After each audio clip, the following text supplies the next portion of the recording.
Good morning students. अभी class 6 के लिए मैथ्स में एक्सरसाइज 13.2 हम शुरू करने जा रहे हैं। इस लेसन में मेजरिंग गिवन एंगल, यानी एंगल को कैसे मेजर किया जाएगा, एंगल को कैसे मेजरमेंट किया जाएगा, इसके बारे में। तो जो इंस्ट्रूमेंट बॉक्स है, इंस्ट्रूमेंट बॉक्स में आप प्रोटेक्टर को जानते हो, जो चांद होता है उसको जानते हो। तो प्रोटेक्टर ही एक ऐसा मेजरमेंट है, ऐसा इंस्ट्रूमेंट है जो आप एंगल को मेजरमेंट कर सकते हो। और एंगल को मेजरमेंट करने के लिए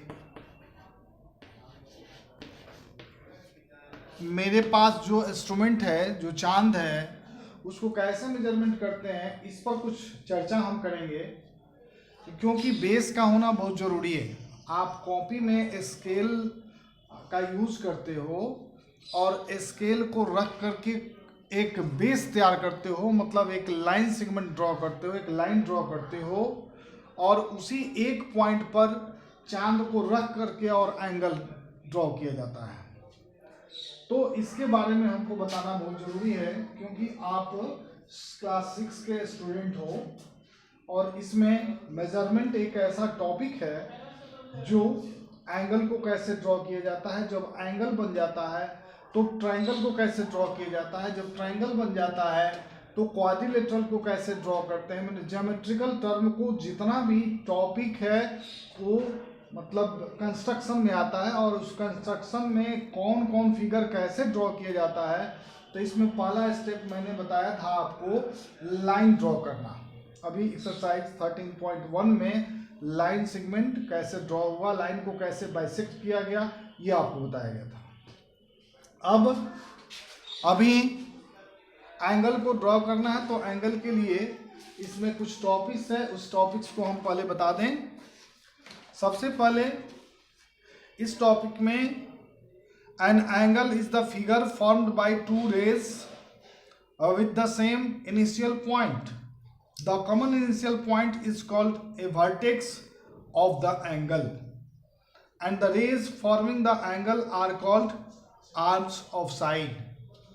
यानी आप देखेंगे यहाँ पर ध्यान से कि दो आर्म्स, एक आर्म से ये हुआ, और इसी इनिशियल कॉमन पॉइंट से जहाँ से ये स्टार्ट हो रहा है वहीं से एक दूसरा आर्म्स हम ड्रॉ करते हैं, और इस दोनों के बीच का जो इनिशियल पॉइंट है, जो कॉमन पॉइंट है, यहाँ पर ये बाहरी जो क्षेत्र हुआ ये वर्टेक्स हो जाता है, और अंदर वाला जो इनर पॉइंट होता है वह एंगल कहलाता है।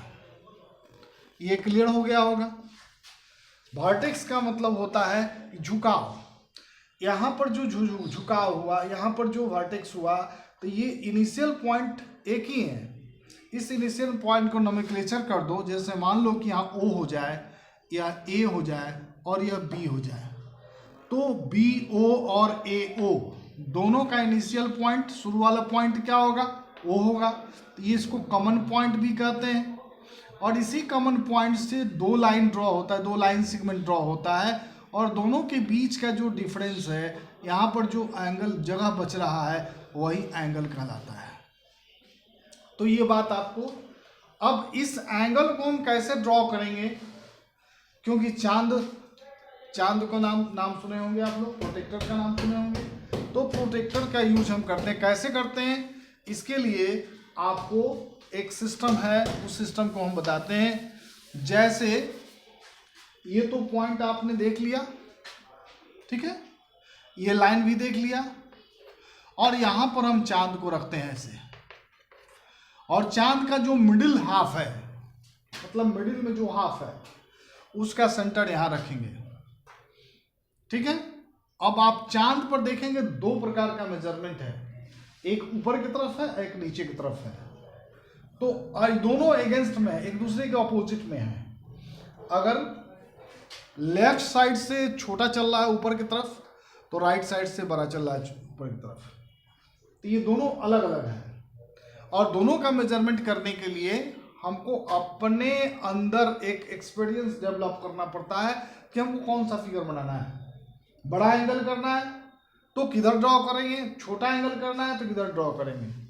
तो ये अपने अंदर एक्सपीरियंस ड्रॉ करना होता है।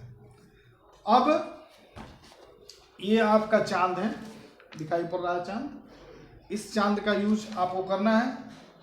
अब कोई भी construction of angle using A set square, set square से कैसे हम सेट स्क्वायर आप देखे होंगे इंस्ट्रूमेंट बॉक्स में आपका ट्रायंगल की तरह दो फिगर होता है, उसमें जो राइट एंगल ट्रायंगल का फिगर होता है, मतलब राइट एंगल ट्रायंगल का जो इंस्ट्रूमेंट होता है वही आपका सेट स्क्वायर कहलाता है। सेट स्क्वायर की आकृति ऐसे होती है, आप देखे भी होंगे इसी शेप में होगा। तो ये सेट स्क्वायर हो गया, और सेट स्क्वायर में ये एंगल जो है 90 डिग्री का होता है, तो ये 90 डिग्री का हो गया। तो कहीं भी परपेंडिकुलर, अगर किसी बेस पर परपेंडिकुलर लाइन ड्रॉ करना होता है तो हम सेट स्क्वायर का यूज करते हैं। और सेट स्क्वायर का यूज जब करेंगे तो 90 डिग्री का ड्रॉ होगा। जैसे मान लीजिए कि यही सेट स्क्वायर ला करके हम यहाँ रख देते हैं, ये सेट स्क्वायर हो गया। तो यहाँ पर जो एंगल बनेगा वह कितना डिग्री का बनेगा, 90 डिग्री का बनेगा। तो इस तरह से आपका कोई भी फिगर, विजय सर हो गया,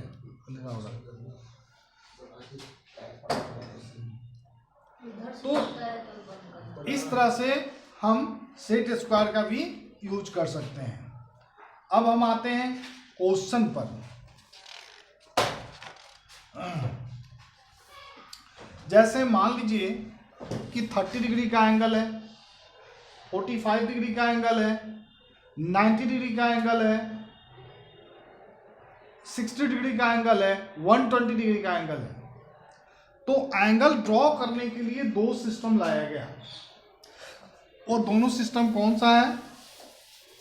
पहला सिस्टम है कि आप वर्बली चांद पर जो एंगल डिपुट किया गया है, चांद पर जो एंगल लिखा गया है वो सीधा सीधी आप कोई भी एंगल ड्रॉ कर सकते हैं, 0 से लेकर के और 5 तक, 6 तक, 7 तक, 8 तक, 9 तक, 20, 90 तक।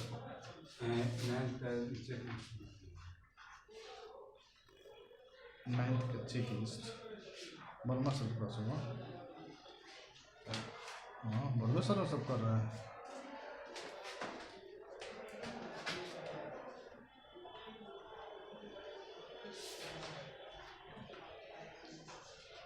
तो ये एंगल जो हुआ, यहाँ पर हम कोई भी एंगल करते हैं, जैसे मान लीजिए कि 60 डिग्री करते हैं, तो चांद को यहाँ रख गए और चांद के सामने 60 डिग्री लगा करके उसको ड्रॉ कर देते हैं। तो ये हुआ आपका केवल प्रोटेक्टर से।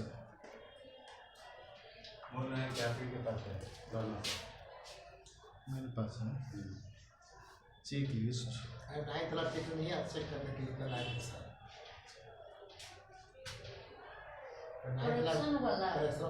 ऊपर है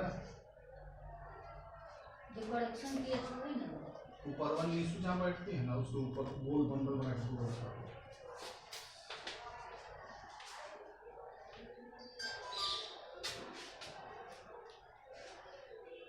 अब यहाँ पर जो चांद है, चांद का यूज हो गया, लेकिन दूसरा मेथड है कंपास का, है ना।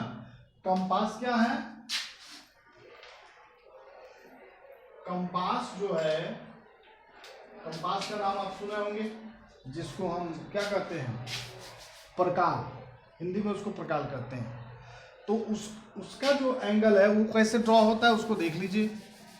जैसे मान लीजिए कि यहाँ पर एक लाइन ड्रॉ कर दी हम, सेंटर को यहाँ मानकर, ठीक है, सेंटर को यहाँ मानकर हम 60 डिग्री ड्रॉ करना है। हमको कितना डिग्री ड्रॉ करना है, 60 डिग्री।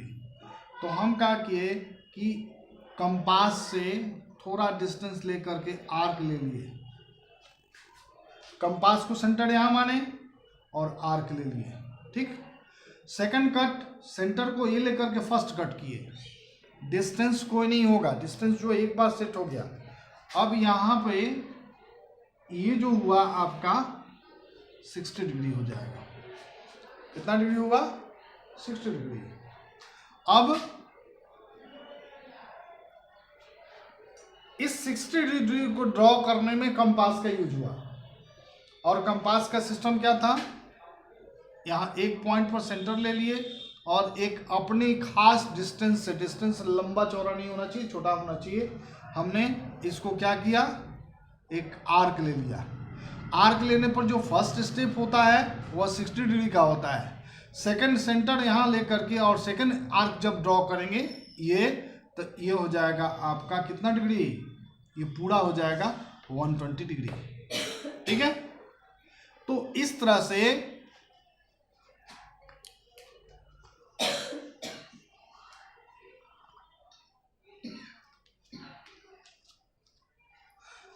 से आपका 120 डिग्री ड्रॉ हुआ, 60 डिग्री ड्रॉ हुआ।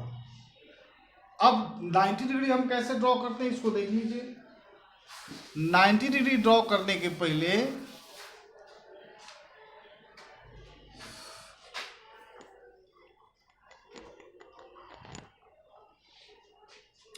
नाइन्टी डिग्री में होता क्या है कि एक लाइन ड्रॉ कर दिया स्केल से, और इस सेंटर पर वैसे ही सेम कंपास को इस तरह से यूज किए।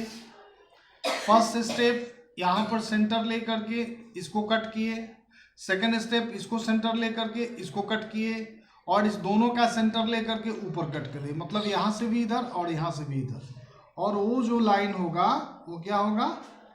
90 डिग्री का हो जाएगा। ठीक है, क्लियर? तो अगर 90 डिग्री हम कैसे ड्रॉ करते हैं ये स्पष्ट हो गया। तो 120 डिग्री हो गया, 60 डिग्री हो गया, 90 डिग्री हो गया। अब बाइसेक्टिंग ऑफ एंगल को कैसे बाइसेक्ट करते हैं, तो ये बाइसेक्टिंग वाला चैप्टर हम कल ड्रॉ करेंगे। आपको जो ड्रॉ करने के लिए कहा जा रहा है उसको नोट कर लीजिए। अगर आप मेरी बात को सुन रहे हैं तो एक्सरसाइज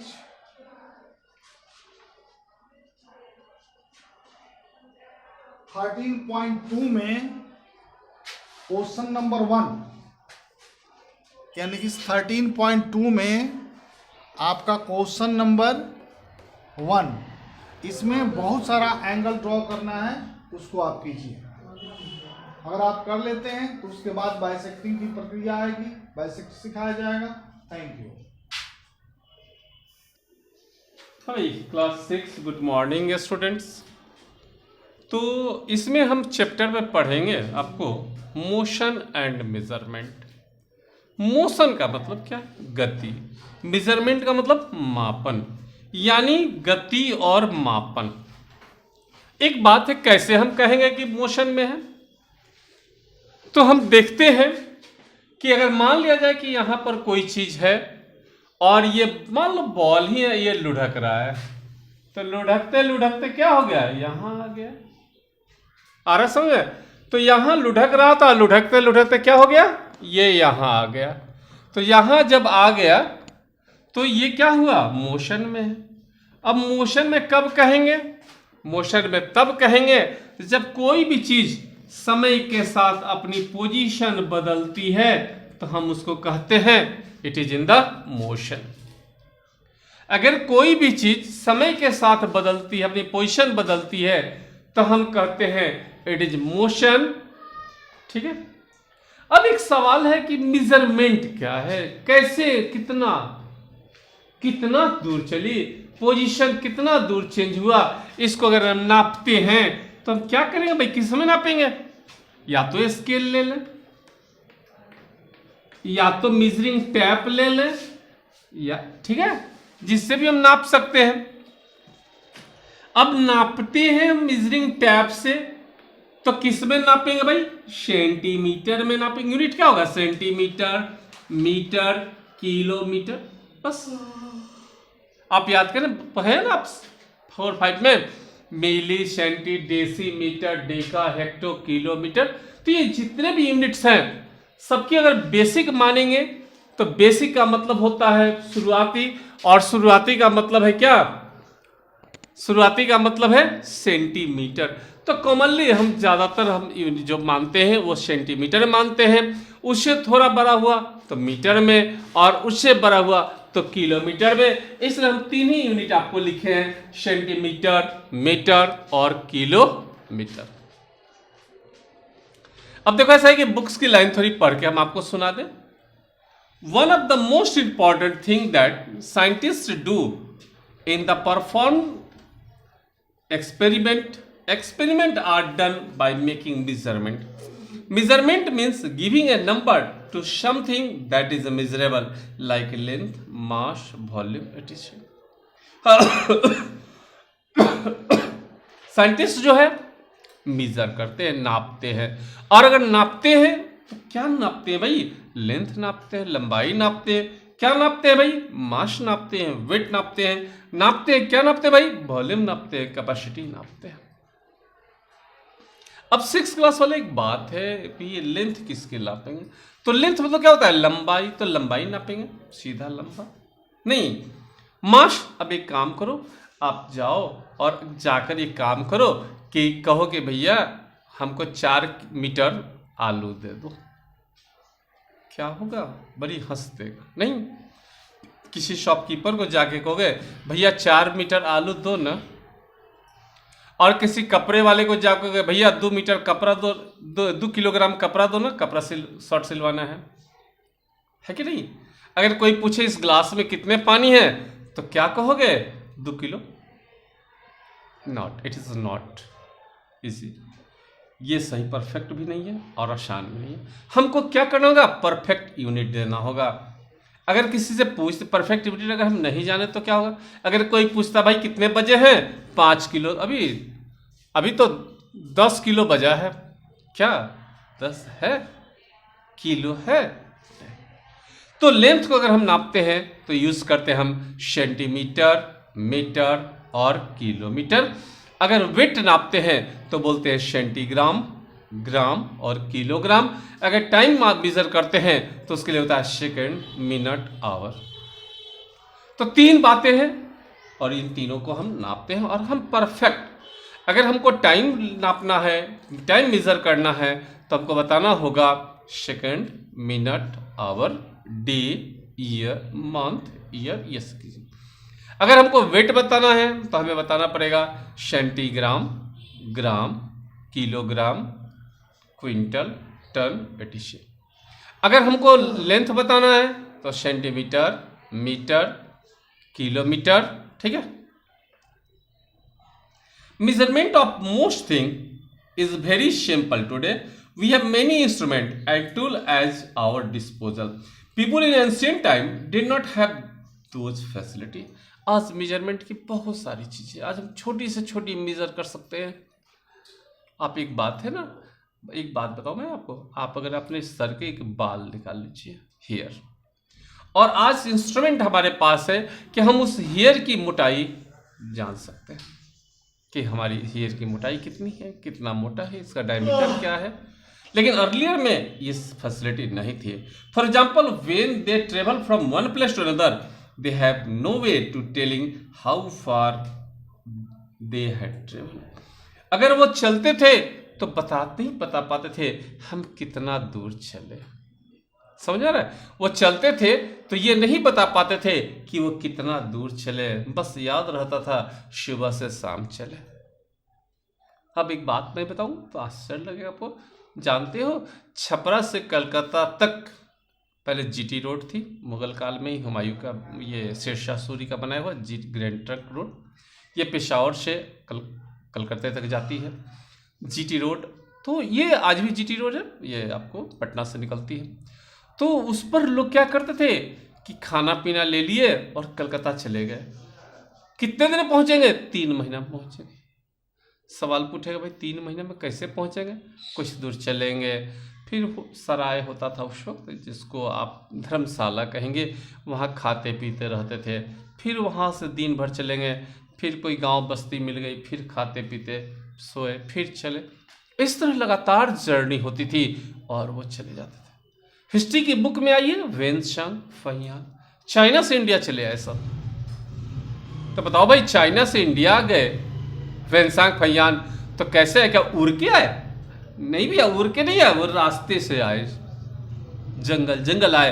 और आज हम टेक्नोलॉजी में इतने आगे हैं, नहीं कि आम आदमी को कलकत्ता जाना है तो यहाँ से छपरा सियालदा पकड़ेगा, बलिया सियालदा पड़ेगा, रात को पकड़ेगा, खा पी के सो के, और सुबह हावड़ा में नींद टूटेगी।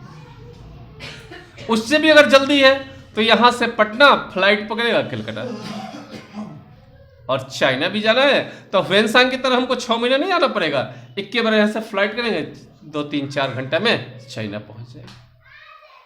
तो आज हमारे पास क्या है? मॉडर्नाइजेशन है, आधुनिक दौर है, और हम इसमें क्या कर रहे हैं?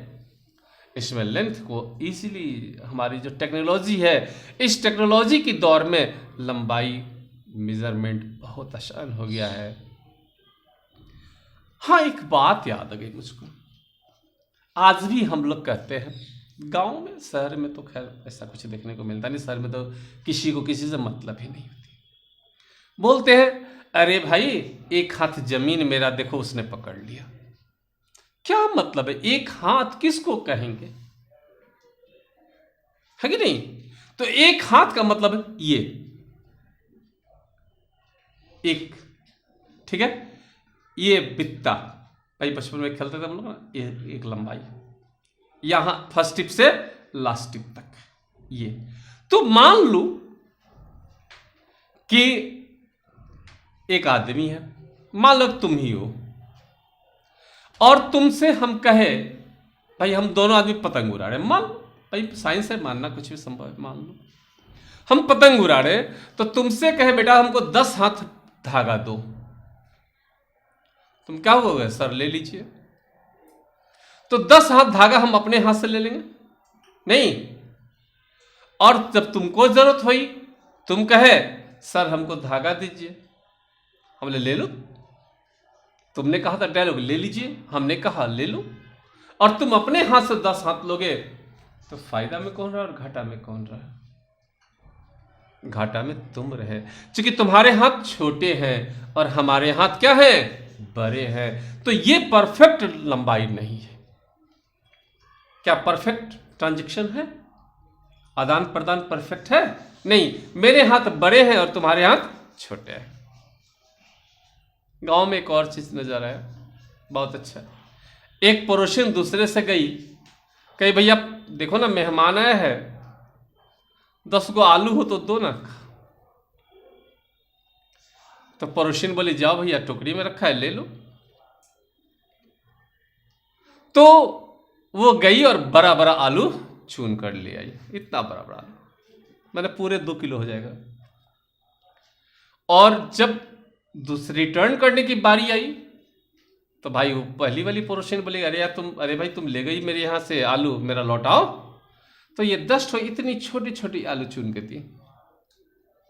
बोले अरे तुम तो 2 किलो ले गई थी। बोला हम 2 किलो कहाँ ले गए थे, हम तो 10 पीस ले गए थे। तो 10 पीस ले गए, 10 पीस तुमको लौटा रहे हैं, तुम लो। तो इस तरह मेजरमेंट सही नहीं है। इन सारी दिक्कतों को, अब यहां एक और बात थोड़ी सी याद आ गया मुझको। गांव में पूछोगे भैया रामू भैया का घर किधर है, तो एक वर्ड आएगा बगले में तो है, अरे बगले में,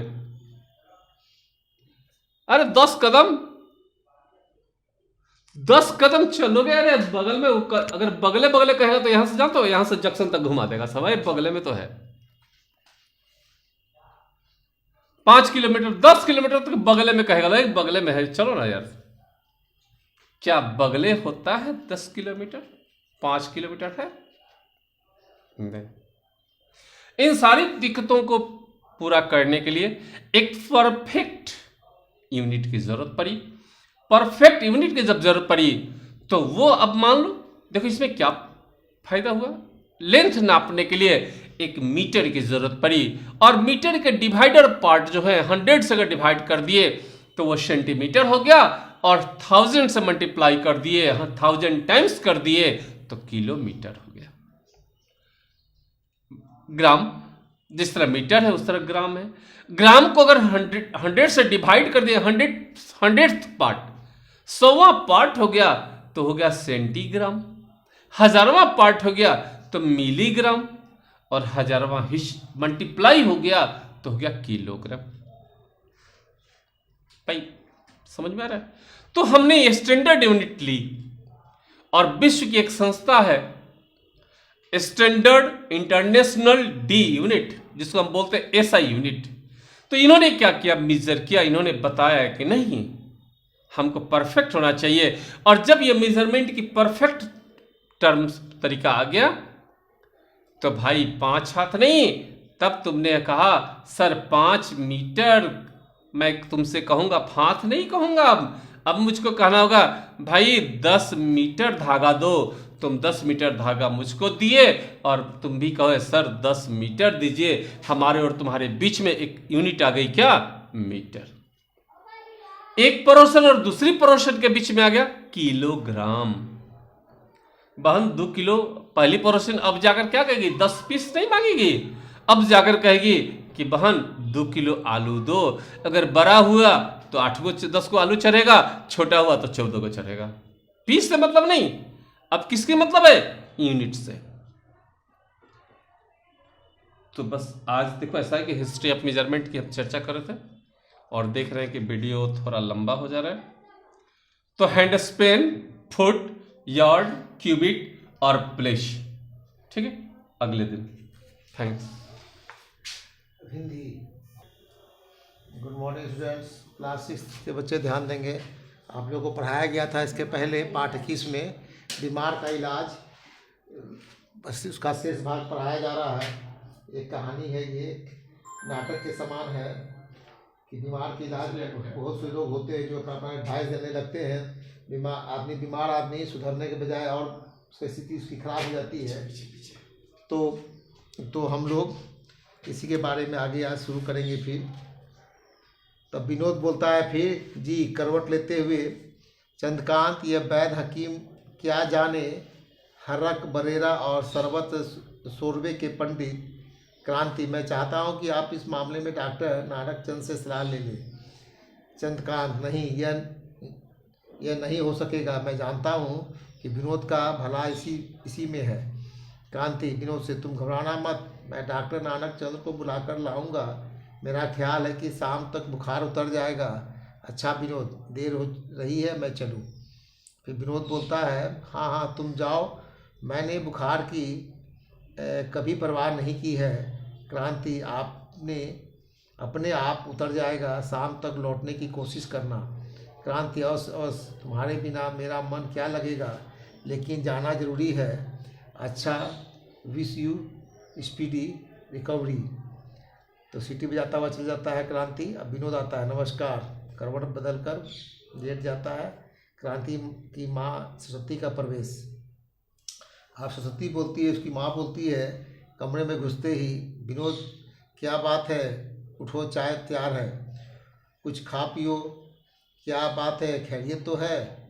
कुछ तबीयत खराब है क्या? हाय हाय, देखो तो कितना बुखार है। घबराओ मत बेटा, मैं अभी वैद्य हरिचंद्र को बुलाती हूँ, वे काफ़ी काबिल वैद्य है। अरे शांति ओम, शांति ओम। बेटा जा हरिचंद्र को बुला ला।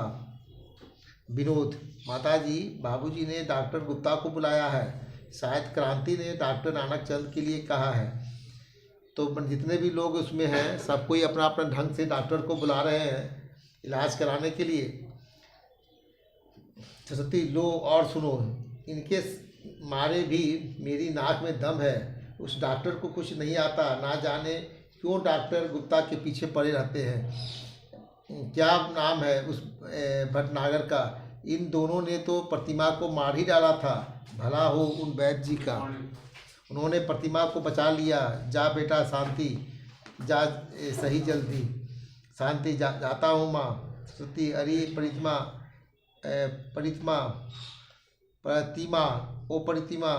प्रतिमा दूर से, हाँ क्या, हाँ माँ क्या है? सरस्वती, जा मंदिर में पंडित जी पूजा कर रहे हैं, उनके कहना जरा इधर होते हुए जाएं और देख, उनसे यह भी कहना कि महाजन का जल लेते आए, विनोद भैया बीमार है। विनोद, पंडित जी क्या करेंगे माँ? सरस्वती बोलती, बेटा अपने वो पंडित जी रोज़ पूजा करने आते हैं ना, जरा मार्जन कर देंगे, सारी अल्लाह बल्ला दूर हो जाएगी। अरे मिश्रानी, ओ मिश्रानी, अरे थोड़ा दूध गर्म कर ला। बिनो दूध तो मैं नहीं पीऊँगा माता जी। सरस्वती चिल्लाकर अच्छा रहने दे, क्या हर्ज है, थोड़ी देर बाद सही। और देखो पंडित जी तुम्हारी पूजा से प्रतिभा की उठी थी, याद है ना, ये मेरे क्रांति का मित्र है, जरा मंत्र पढ़कर मार्जन कर दो। पंडित जी क्यों नहीं बहू जी, मंत्र का बड़ा प्रभाव है। पुराने समय में दवा दारू कौन करता था, बस मंत्राभिषिक्त जल से मार्जन करा की बीमारी गई। तो लोग कोई डॉक्टर का इलाज करा रहे हैं, उसकी माँ पंडित जी को बुलाई है। पंडित जी जो है वो अपने जल से अब उसको ठीक करेंगे, जैसा लोग मानते हैं। पंडित जी ये मंत्र पढ़ेंगे और जल छिड़केंगे तो उससे आदमी ठीक हो जाएगा, ऐसी लोग की धारणा है। सरस्वती जी सच कहते हो पंडित जी, जरा मार्जन कर दो। वैसे मैंने अपने उन वैद्य जी को भी बुलाया है, शांति उन्हें बुलाने गया है। पंडित जी अभी तो मैं भी कहूँ, आज शांति बाबू नहीं दिखाई दिए। नहीं ठीक है, एक शत्रु पर जब दो लोग वार करे तो वह कैसे बचकर जाएगा। सरस्वती हाँ क्या, पर आजकल के ये पढ़े लिखे कुछ माने तब ना। क्रांति के पिता को भी देख लो, कुछ दिनों से डॉक्टर के चक्कर में पड़े हैं। पंडित जी जमाना बड़ा खराब है बहू जी, देवता ब्राह्मण और गौ पर भी जैसे श्राद्ध ही ना रही, श्रद्धा ही ना रही। सरस्वती अच्छा पंडित जी मार्जन कर दो, मैं अभी आई। अब चंद्रकांत आते हैं। अरे ये क्या हो रहा है, बस करो ब्राह्मण देवता, बस करो। अरे तुम क्या समझे हो, इस पर भूत है, रहने दो, ना जाने इन औरतों को कब बुद्धि आएगी।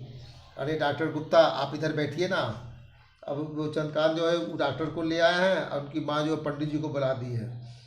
अब पंडित जी बस थोड़ा मार्जन कर रहा है बाबू जी। डॉक्टर गुप्ता महाराज क्यों मारना चाहते हो बीमार को, निमोनिया हो जाएगा, निमोनिया।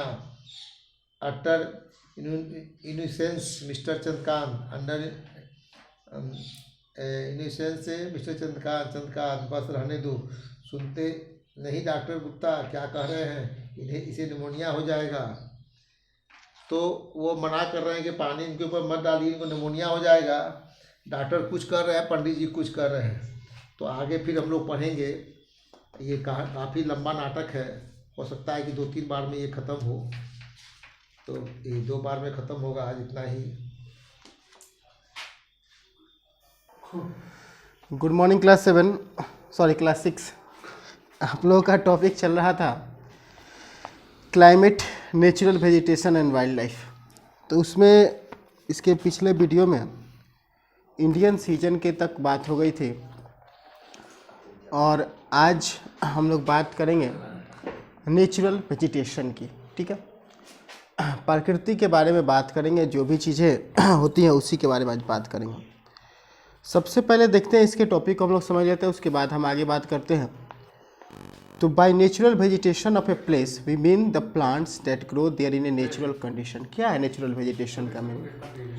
तो नेचुरल वेजिटेशन का मतलब है कि ऐसे वस्तु, ठीक है, ऐसे प्लांट्स जो नेचुरल कंडीशन में यानी कि प्राकृतिक तरीके से उगते हैं, ठीक है, उन्हें ही हम नेचुरल वेजिटेशन कहते हैं।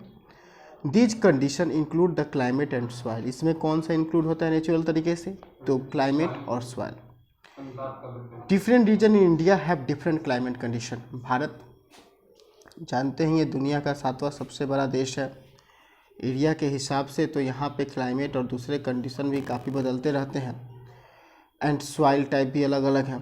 Based on this natural vegetation in India can be classify into 5 major types. अगर देखा जाए तो भारत की नेचुरल वेजिटेशन को हम लोग 5 मेजर टाइप्स में बांट सकते हैं। पहला ट्रॉपिकल रेन फॉरेस्ट, दूसरा tropical deciduous forest, thorn forest, mountain forest and tidal forest. इसको हम लोग 5 भागों में बांट सकते हैं। तो सबसे पहले आज बात करते हैं ट्रॉपिकल रेन फॉरेस्ट की। Tropical rain forest occur in region of very heavy rainfall more than 200 centimetre per year. ऐसे क्षेत्र जहाँ पे हर साल एनुअल रेन जो होती है अगर वो 200 सेंटीमीटर से ज़्यादा हो तो वो आपका ट्रॉपिकल रेन फॉरेस्ट में आएगा। These forest are very dense, ये काफ़ी ज़्यादा घने जंगल में होते हैं इन क्षेत्रों में। They have mainly evergreen trees which do not shade their leaves across season. Generally ऐसे क्षेत्र में जो भी पेड़ पौधे पाए जाते हैं वो सदा हरे रहते हैं, उनकी पत्तियां जो होती है वो सदा हरी रहती है और ये पूरे साल अपने लीफ यानी कि पत्तियों को नहीं छोड़ते, यानी कि पूरे साल इनमें पत्तियां लगी रहती हैं। The Western Ghat and the western coast, पश्चिमी घाट और पश्चिमी सागर तटीय क्षेत्र की बात करें, इसमें West Bengal, Orissa, Andaman and Nicobar island में ऐसे वेजिटेशन देखने को मिल जाएंगे, यानी कि ट्रॉपिकल रेन फॉरेस्ट में आते हैं। इसके अलावा अगर बात किया जाए तो इन क्षेत्रों में जनरली जो है बम्बू आल्सो ग्रो हेयर, बांस का पेड़ भी यहाँ पे हो सकता है। आगे देखते हैं हम लोग ट्रॉपिकल डिसीसियस फॉरेस्ट के बारे में। Tropical condition forest is also called monsoon forest. Tropical deciduous की बात की जाए तो इसमें मानसून फॉरेस्ट आता है। It is the most common type of forest in India, Bharat में ये कॉमन है।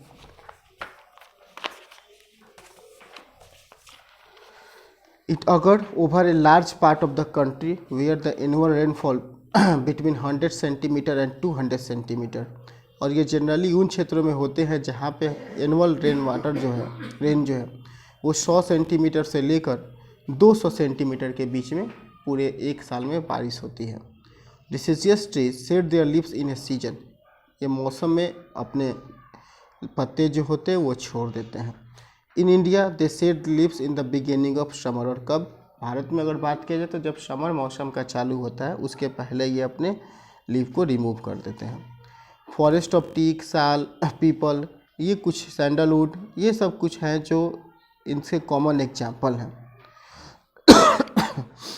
थ्रोन फॉरेस्ट की बात करें, in the arid region, low rainfall reason of Rajasthan, Gujarat, Punjab and Haryana, the annual rainfall is less than 50 centimetre. ऐसे क्षेत्र जहाँ पे 50 सेंटीमीटर से भी कम वर्षा होती है पूरे साल, उस क्षेत्र में कौन आएंगे भारत में? राजस्थान, गुजरात, पंजाब, हरियाणा, ठीक है। तो इन जगहों पर किस प्रकार के पेड़ पौधे होंगे? थ्रोनी होंगे। थ्रोनी जानते हैं कांटे वाले, यानी कि जिनको पानी की कम ज़रूरत पड़ती है, ये ऐसे भी सर्वाइव कर सकते हैं, इसलिए इन क्षेत्रों पर वैसे ही पौधे पाए जाते हैं जिनको पानी की कम ज़रूरत होती है। माउंटेन फॉरेस्ट की बात करें तो the vegetation in the mountain with altitude, देखिए माउंटेन चूँकि वो डिसाइड करता है उस पर जो एल्टीट्यूड होता है, जितना ऊपर जाएगा उतना ही मौसम जो होगा वो हार्श होते जाएगा। In the Himalaya it range from tropical deciduous to coniferous, अगर हिमालय की बात की जाए तो चालू होता है ट्रॉपिकल से और ख़त्म होता है कन्फेरियस पे। Coniferous trees such as cedar, pine and silver in fire are generally found at height between 1500 metre to 2500 metre, यानी कि 1500 मीटर से लेकर 2500 मीटर के बीच में पाइन के पेड़ या दूसरे ट्री पाए जाते हैं। और आप तो जानते हैं कि हिमालय में अगर सबसे ऊंची चोटी की बात की जाए माउंट एवरेस्ट 8848 मीटर, ठीक है। तो सोचिए कि वहाँ पे कैसे पौधे होंगे, वहाँ पे उसी हिसाब से होंगे। कुछ अगर बात किया जाए कि 3000 मीटर के एभव से अगर बात किया जाए तो वहाँ पे आपको सर्ब एंड ग्रासेस, सर्ब तो जानते ही हैं, छोटे छोटे पेड़ पौधे और घास देखने को मिलेंगे।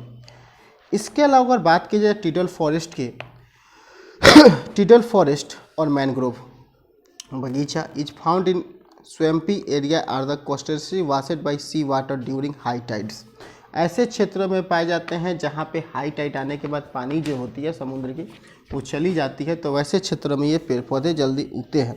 सच vegetation is found almost all along the eastern coast, generally ये पश्चिमी क्षेत्रों में, specially in the large delta from the river like the Ganga, Mahanadi, Godavari, Krishna and Kaveri से जो भी डेल्टा लगते हैं वहाँ पे जनरली आमतौर पर ये पाए जाते हैं। The most extensive tidal forest in the Ganga Brahmaputra delta, अगर देखा जाए तो सबसे ज़्यादा जहाँ पे ये हैं वो गंगा ब्रह्मपुत्र जहाँ पे मिलते हैं उनका डेल्टा बनता है वहाँ पे। It is called the Sundarban after the सुंदरी, सुंदरी के बाद इसका नाम रख दिया गया है सुंदर डेल्टा, यानी कि सुंदरबन डेल्टा।